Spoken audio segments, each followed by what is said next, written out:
this video, we will show you how to reset Brother printer.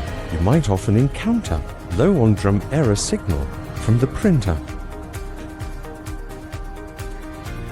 Firstly, open up the front cover.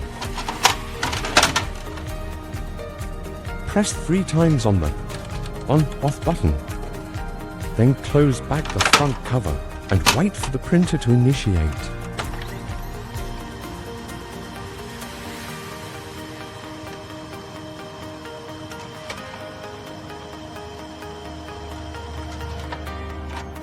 Press 3 times on the on/off button again.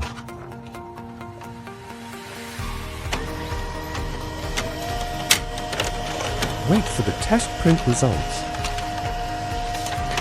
Now it is reset, and good luck.